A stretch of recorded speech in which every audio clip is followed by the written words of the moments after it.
Thank you all for joining us today for a very special session where we are airing the very first episode of Kohkum's House. Kohkum's House is actually an idea that came out of one of the first engagement sessions that we had when we were developing Bringing It Home as a program here at ICE. And it was actually Jordyn Burnouf who's joining us today and is one of the stars of this episode.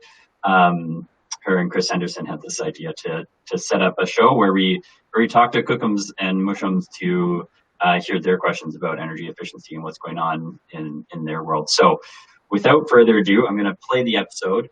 As you're watching the episode, feel free to throw questions in the chat. After the show, we'll be joined by Gail, Lawlor, and Jordyn Burnouf, the couple of the stars from today's episode, to answer any questions you have, whether it's about, the idea behind Kohkum's House and what's coming next, or energy efficiency questions in your own home. Gail's a great resource. Jordyn can offer some insights, and we'll get those questions answered. So without further ado, if you do experience some video issues, please do just put it into the chat and we'll troubleshoot from our end. And we'll get this working. All right. Enjoy the show, everyone. Welcome to Kohkum's House, the show where we visit Kohkums and Mushums, grandmothers and grandfathers, and learn about energy efficiency and healthy homes. Along the way, we'll fix some common issues that Kohkums and Mushums have in their houses and help you to do the same to make your home healthier and more comfortable. So what are we waiting for? Let's go check out Kohkum's House. We're bringing it home to Kohkum's House. You'll be healthier and happier in Kohkum's House. Kids will laugh more and more in Kohkum's House. So come on down to Kohkum's House. Hi. Tansit, Kohkum Barb, how are you? I'm good. It's so good to be here. Thanks for having us in your home. And we are joined virtually by Gail. Hey, Jordyn. Hi, Kohkum Barb. So great to be here with you. I can't wait to start a tour, to look through your home, to find some easy and simple things that you can do to make your home more comfortable and healthy, and of course, more energy efficient. I've been working in housing just like this for over 35 years, teaching people how to do caulking and weather stripping and insulating, all good things that make their house better to live in. So let's get started. It's nice to have you here. Actually, we can start here. This is one of the biggest problems we have, the door. Okay, awesome. So Barb, you said that your front door has some problems. What kind of problems do you have? It's drafty from the bottom. You could see some light coming through at the bottom of the door. Oh, that is a perfect indication. We always want to look for light to see. I don't see any light coming around the sides or the top, but sure enough, you are right. Look at the bottom. There's quite a large gap. So that's easily fixed with a door sweep put on. And I think Jordyn brought a sample one along with us. Let's try it and see how it works. Yeah, you just open the door and slide it on. So Barb, this U-shaped weather stripping just slides right on as you're doing. Mm-hmm. And you just slide it on, and then we'll check to see if the door can close. Sometimes you have to cut a piece off to make it fit, depending on the width of the door. Mm-hmm. So, and there will be screws to attach it once it's on in place. I think that's good. Hey, good job, Kohkum Barb.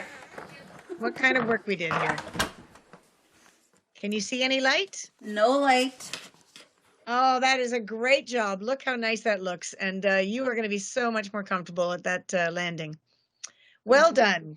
See how easy it was. Now, if we had light coming around the sides of the door, we would need to add some weather strippings around the sides of the door too. Mm-hmm. But I think we're in good shape at this point. Yeah, I think it's good. Awesome. Okay, so good job on installing the door sweep. That was pretty easy. So where to next, Barb and Gail? Well, we have a really drafty window down there. It kind of makes the room cold, and so we can go look at that. Okay, awesome. Let's go. Oh, that would be great. Let's go down.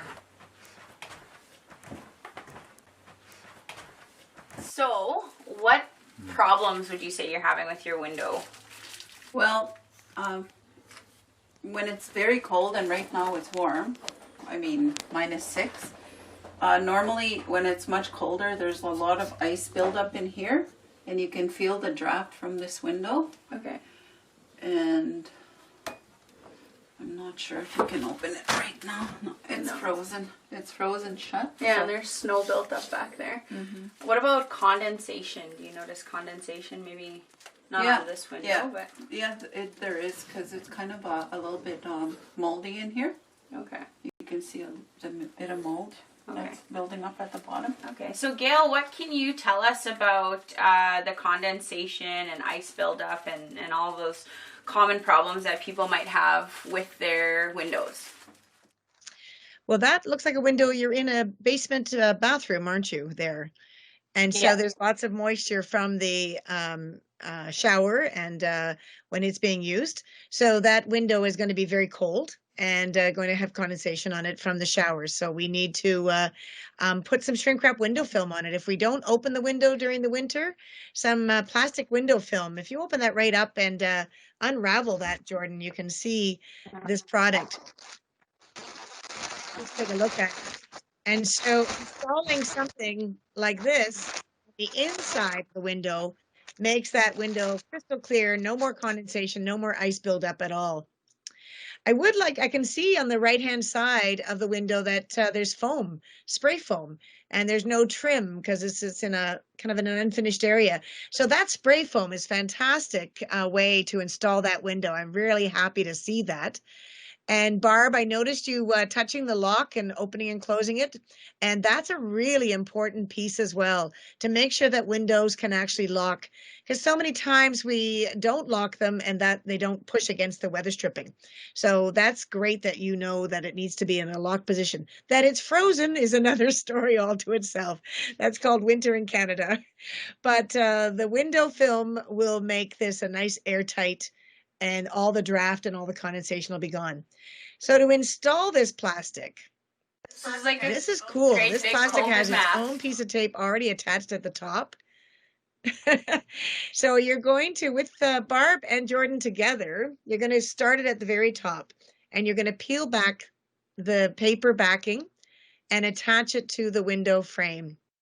And make sure you get it straight and even across the top so that the plastic comes down evenly.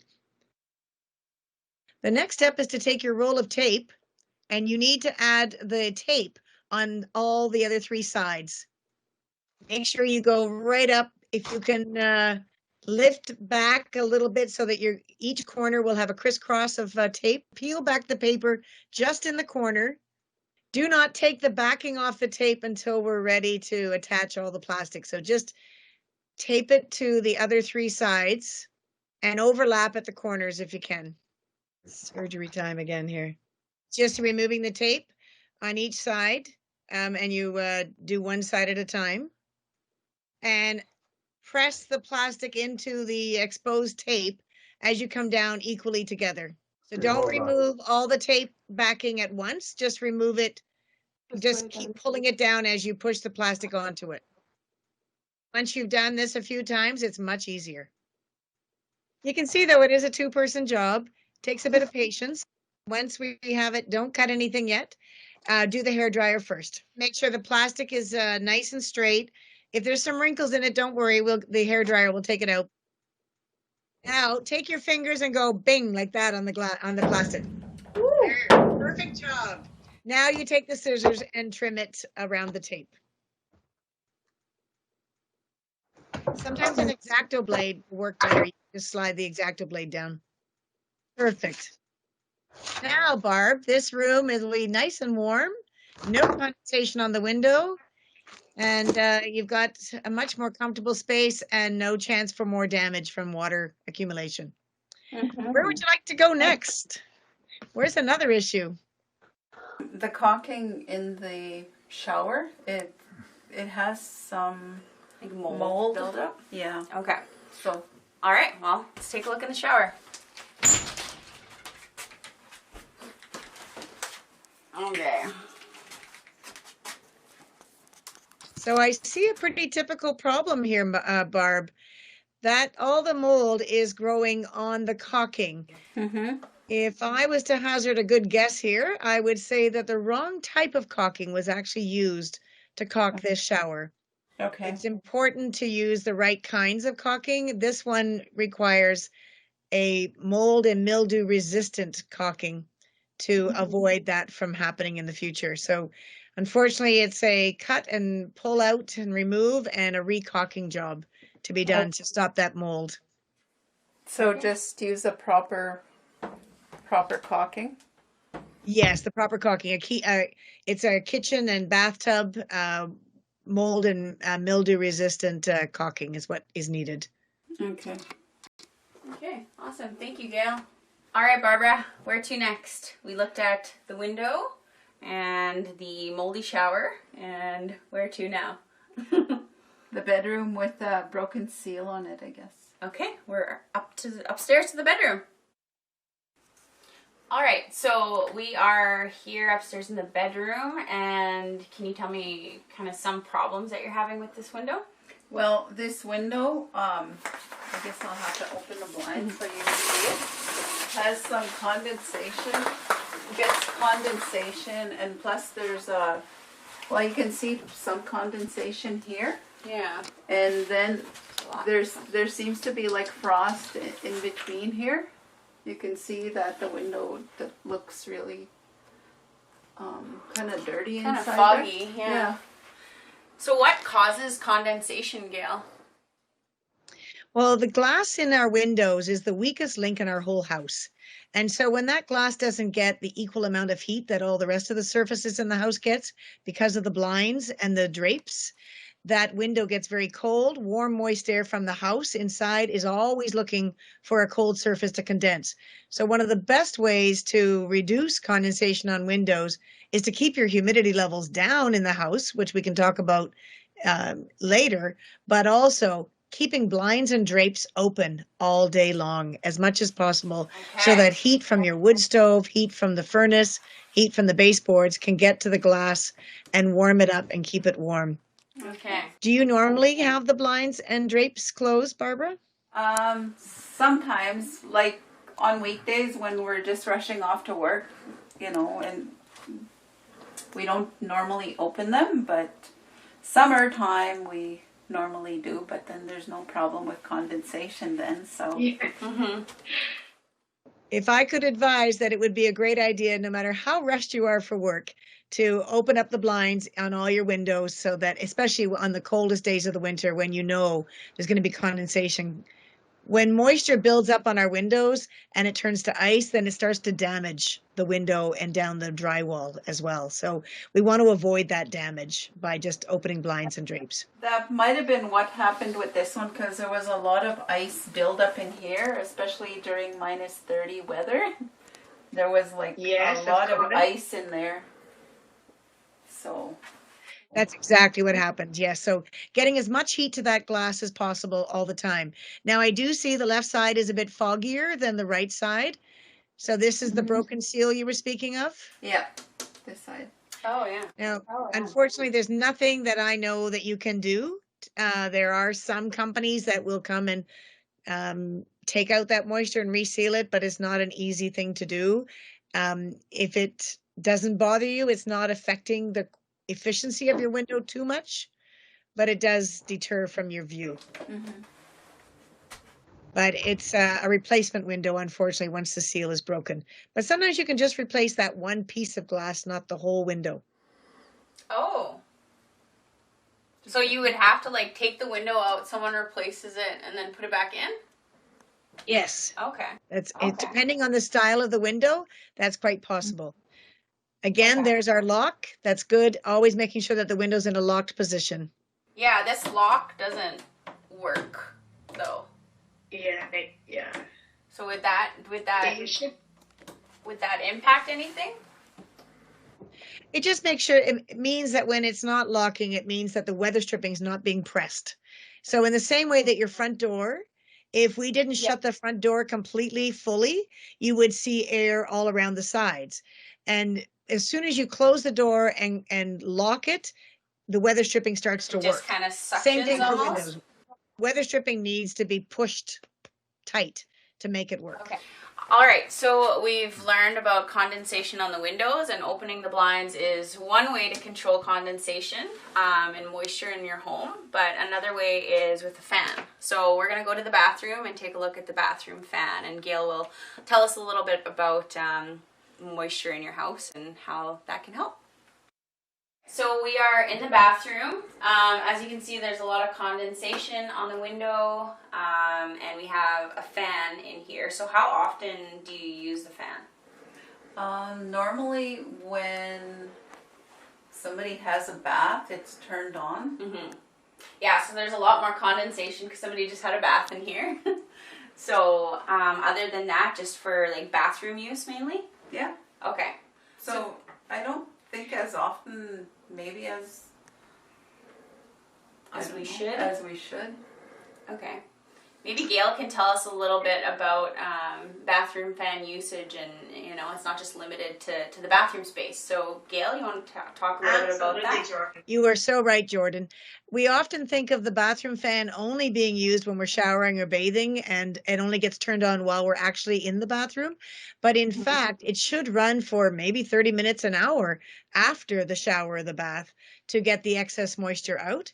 But also, if there's condensation in the rest of the house, turning the bathroom fan on will reduce the moisture levels in the whole house, not just in the bathroom. And that's a piece that a lot of people don't think of, that the bathroom fan is actually affecting the moisture levels throughout the house. How do you know when you should turn on that exhaust fan? That window is a good example. Okay. When you see condensation on your windows, that's a good indicator that you should turn on the fan. Now, if you could turn on that fan, let's hear how quiet it is or how noisy it is and whether you'd want it running. I think you can kind of hear it. Yep, we can hear it. So the quieter a fan is, the more efficient the motor is. And that is one indicator of a really quality fan. So that's not too loud. When we buy a good quality fan, we get a very efficient motor. We also get other options. I saw that you just did an on-off switch on the wall to turn it on. So that relies on you and your family to turn it on. You can also buy fans that come on automatically. The moment somebody walks into the bathroom, it triggers the motion and turns it on. But you can also get it so that it is on a timer, and you can set it for 30 minutes, an hour. But even better than that is a controller that you set it at 40%. Okay. And anytime the fan senses that you're over 40% relative humidity, it will turn on automatically. So those are the kinds of really easy features that we would love to see people getting in fans, so that you don't have to think. The fan does all the work for you. Okay, awesome. So if there's things going on other parts of the house, that relative humidity indicator will kind of be activated in the bathroom, and the bathroom fan can even go on, even if nobody's in the bathroom, right? Absolutely. As long as the bathroom door is open, it will be sensing the moisture levels throughout the whole house. Yep. Okay. So it's a very good way. Now, those fans are a little bit more money, but it's important that we control our moisture so that we don't have ice build up on our windows and damaging our interior frames and window ledges. Yeah, a lot more expensive to have to change a window than something like a fix like this. There you go, Gail. You have taught me well. Awesome. We sometimes get a little hung up, with, I don't want to run the exhaust fan. I'm sending out all my good heated air outside, and I'm going to lose a couple of dollars worth of heat. But in fact, you might have to install a $500 new window in a couple of years because of the window rot from the moisture. So it's a balance game.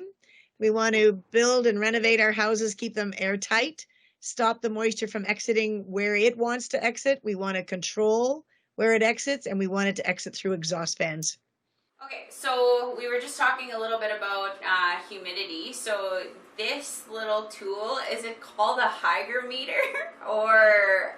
Hygrometer. Hygrometer. Okay. Take note, people, hygrometer.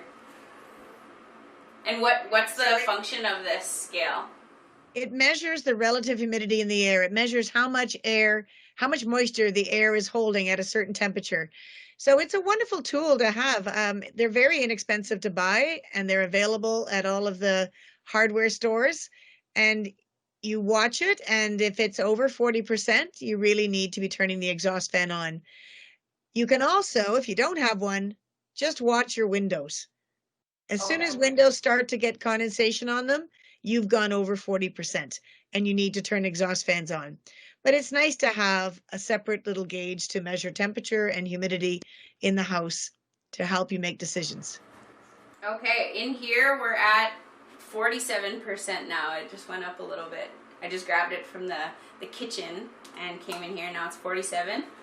And I think our windows are telling us the same, a little high humidity. Okay, cool. Thank you, Gail. That's it. Awesome. So we pretty much visited every room in the house. So we went to the bathroom, checked out the bathroom fan, some of the condensation in some of the windows. We installed some plastic on the windows, looked at the weather stripping, and at the door sweep. All very easy fixes, so good job to you on that. And thank you so much for welcoming us into your home, and yeah, really showing us around and some of the common issues that people have in their homes. So Gail, do you have any other tips or advice for people in terms of some things to remember in terms of energy efficiency or house comfort? We've done some great things today, but sometimes the easiest thing is just to turn things off. So making sure that lights are turned off, televisions are turned off when people are leaving the home. And that can be one of our easiest ways to save money. But lots of good work done today, Barb. Well done. Thank you. And thank you for giving me all those tips. Some of the things were just the fixes were just so easy and affordable, actually. So that's pretty good to know that you can do all those things and be able to control what's going on in your own home. And so thanks for the tips. Awesome. Yes, thank you so much, Gail, for being our expert in all of this, and really looking forward to looking at more homes and visiting more Kohkums and Mushums across Canada and seeing kind of what some of those common issues that people in Indigenous communities are having. So thanks to everybody for joining us, and yeah, we're looking forward to the next episode. So cheers to this one, ladies. Cheers. Cheers. We're bringing it home to Kohkum's house. Hold on. You'll be healthier and happier in Kohkum's house. Kids will laugh more and more in Kohkum's house. So come on down to Kohkum's house. There's so much that you could say about turning on the lights. All right, cut. You just have to change the incandescents to fantastic. LEDs. We're bringing it home to Kohkum's house. You'll be healthier and happier in Kohkum's house. Kids will laugh more and more in Kohkum's house. So come on down to Kohkum's house. All you wah-wah boys and wah-wah girls. All right. Okay, cool. That's a wrap.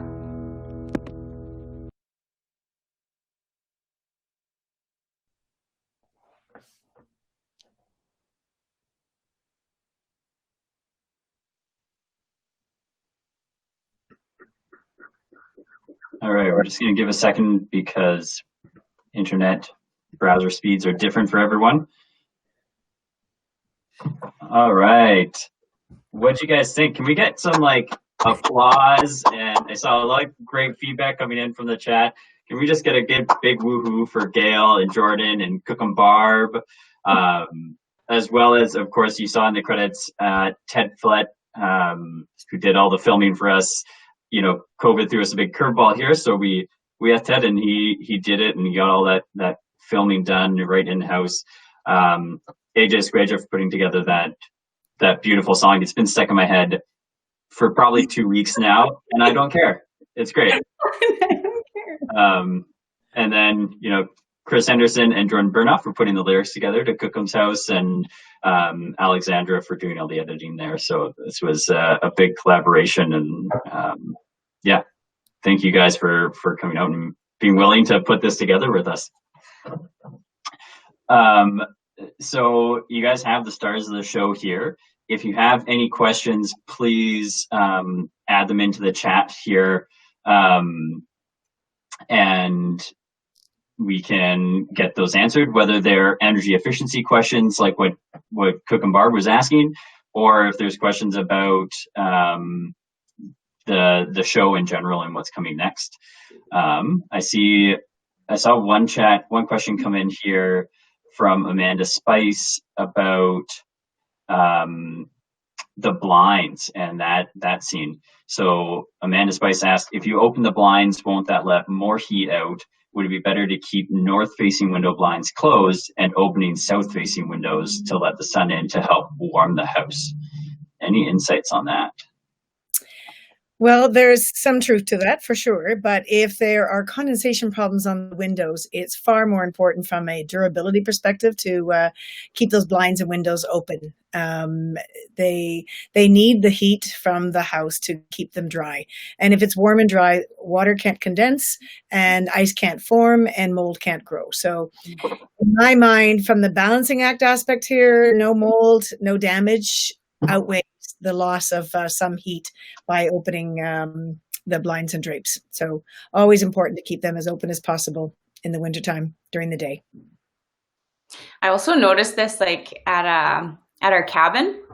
So I sometimes stay out at my Kohkum Barb's, which is actually my mom. She's not my Kohkum. She is a Kohkum, but not my Kohkum. But at our cabin, I closed all the blinds. This was like a month or 2 months ago. And there was like ice buildup and all the windows were like foggy condensation. And like we just have the fireplace to heat it.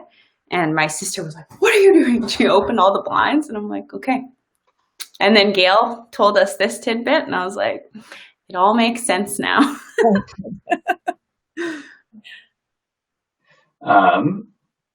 So I know we're actually pretty close on time. Bingo ran a little late. A couple of other questions that came in here. You know what, I'm gonna answer this one from Vince Klein around, do we have more episodes planned for Kohkum's House? Yes, definitely. We hope to create a few more of these throughout the year here. And actually would love to get your guys' input on this. So while we answer one more question, I'm gonna throw a poll up here. So if you guys wouldn't mind taking some time to pop in a response here into this poll, and we'll answer another question from the audience.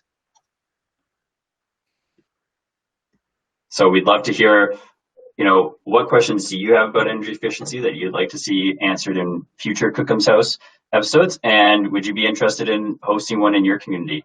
I know I saw a lot of people who thought this would be pretty valuable. So Uli Shorney asked, after putting this together, do you feel like this is a model of remote energy consulting that can be used for more homes to be able to video in and see some of the issues that are going on? How did you guys find that worked? I think it worked out well. Like we did the walkthrough. So like COVID restricting, right? We wanted to go visit a different Kohkum's house, but it kind of only worked out that, you know, I had my mom there and she's in my bubble. So we just decided to go with that instead of, you know, the potential risk of going to visit elders in our community. So that was a good thing. And Gail, we had a few different Zoom meetings and kind of tried to identify the different issues in the home. And yeah, how do you think it worked out, Gail? I was actually quite pleasantly surprised. It's always nice to be there in person, but under these situations, I think it was a great option. And being able to provide some other eyes to assist other communities in doing an energy audit in a home, especially if there's issues. Sometimes I get photographs from people and they'll send me 3 or 4 shots of a problem. don't always get the whole context with just photographs. So I think this actually worked really well, and it might be a tool we can use, not just for filming, but for being able to answer more complicated or interesting questions that need, just some different angles taken and looking at it from different ways and asking some questions versus just looking at a photograph. Yeah, great feedback there.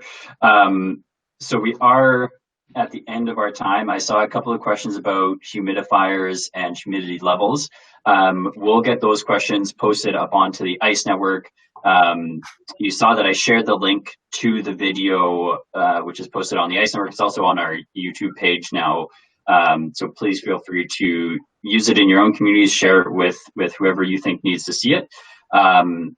But we'll also post any questions that didn't get answered in this session up into the discussion feed in the energy efficiency space, which is where that link will take you that I provided in the chat. And I'll provide one more time here. But for now, I'll turn it back over to our great MC, Ryan, who will give you some guidance on getting over to the next session. Awesome. Thanks, Ian. Gail and Jordyn make a great team, hey? I can see this definitely being a series, and see you guys on AP10 or something like that. Great host. I can see it. But we're kind of late on time here, so if you guys want to jump into our next session, so we'll just close out of here, jump into our next session, and I'll see you there. Thanks, guys. Thank you. Thanks, everybody. Thanks. Bye-bye.